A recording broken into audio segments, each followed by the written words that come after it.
ولا تستوي الحسنة ولا السيئة ادفع بالتي هي أحسن فإذا الذي بينك وبينه عداوة كأنه ولي حميم.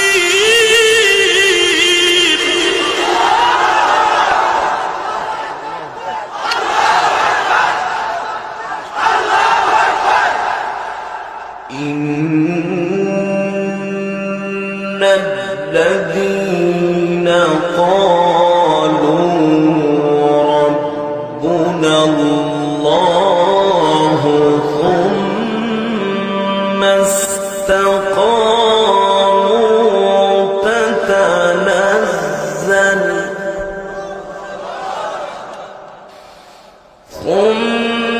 ثم استقاموا